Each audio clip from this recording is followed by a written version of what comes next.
Hey everybody, so this is my third video that I'm making for my YouTube channel, and this is a sequel to my Line to Heaven and my Line to Hell. Well, I've described the two aspects of the lines to heaven and some things that I still have to add. It's still a work in progress, but I just wanted to continue this video, and this one's called the Line to Hell.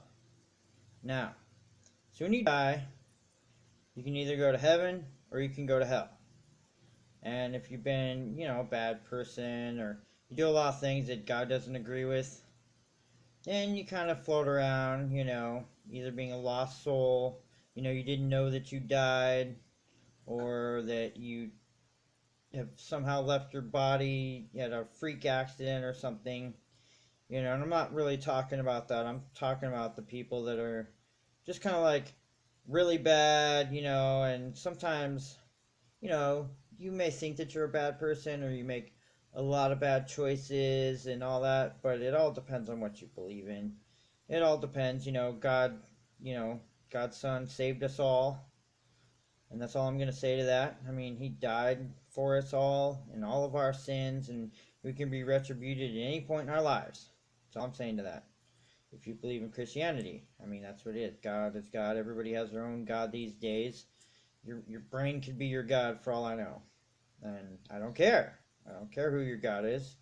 Everybody's got their own God these days. I mean, your cell phone could be your God. Your tablet could be your God. Your cat could be your God.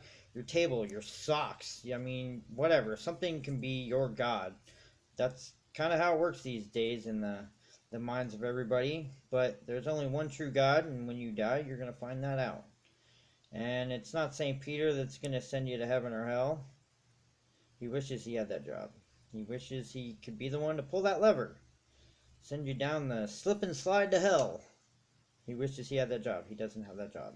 He's the guy that flips the pages. He's the guy that has to look you in the face and say, hey, what's your name, son? Hey, when were you born? Hey, blah, blah, blah. Who were your parents? He's got to flip the pages. That's his job. That's what he does. That's what he does. That's his job. He's been doing it for centuries, and he's really good at it. That's all he does. That's St. Peter. He's an angel. That's what he does. All right, now, there's another guy, okay, that sends you down to hell when you get up there.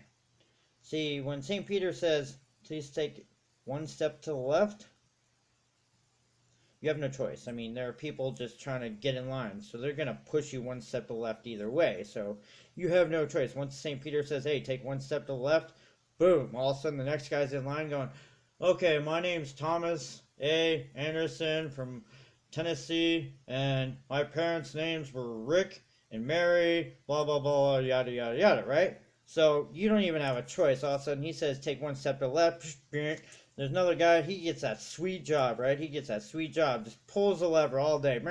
Slip inside to hell. Boop. You're going down, it's like a water slide. And at first you're like, yeah, this is freaking great. Woo! All right. And then you get about halfway down and then you realize that you're in a freaking water slide. And you're like, woo, yeah, water slide. Yeah, this is awesome. Then you get a little bit further down and it starts turning into mud. And you're like, this ain't cool. And it starts turning into rock. And you're like, oh, man, what's going on here? And then you realize it's not rock. It's actually kind of boop. Shit, fucking.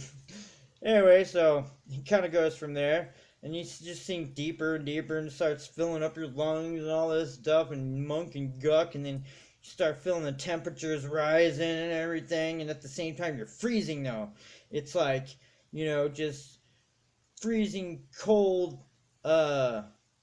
just freezing cold lava, There's a term for that. I can't think of that right now, but, this is my video. It's in the works, guys. Come on. Just give me a break. Alright, so anyway, so you start slipping through the nasty lava, shit-filled poo of the tank that you've been slipping through for like a day, and it only takes like a day to get through there. And then once you get through, it's like the Willy Wonka tube. You're like, oh man, what happened to my son? Oh man, blah. Oh man. Then the Wonkas come out and they suck you out of the tube, and then, then you're in hell, right? Well, you're at the end of the line. You're in the line to hell, and it reeks down there because everybody went through that tube. Everybody's standing in this line. It's not like an open line like in heaven. Right? In heaven, it's like you got the nice gate, you got the nice scenery, you're in the clouds, great sunshine. People are like bathing, sunbathing, trying to catch a tan before they get to heaven, all that stuff, nice and wide open. No. This is the line to hell. You're in a hallway. You are in a hallway. And growing up, if you ever remember, like elementary school, waiting to use the drinking fountain, it's kind of like that. You know what I'm saying? But the hallways aren't so big. It's more like an office hallway, like leading to your cubicle. Only the ceiling is like just right above your head. I mean, you can go like this or maybe like that, and you can touch the ceiling. Like if you jump, like you're gonna hurt your head. And it's not even in like jail for those of you people who have been to jail. Yeah, it's got the stone walls and whatever, and the stupid little tile ceilings and stuff like that. So that the electric companies can install their lights and everything. Well, this is hell, and it's stone everywhere, and you got a little bit of light. It's like dim, like maybe candlelight or something, like half burning candles. You can barely see three people ahead of you, and you just know that it reeks and it smells bad, like you just stepped in some dog poo or something. It's gross. I mean, it's hell. And you're freezing, but on the other side of these walls it's probably flaming hot, and it's just really bad, and you start to kind of get it within like the first minute that you're there. You're like, oh wow, what in the hell did I do in my life to get here? And you don't even think what in the hell, because you're like, what in this place did I do to get to this place? It's already hell. I mean, why use that adjective, right? So anyway, you're standing there, and there's a million other people there, just like in the other line.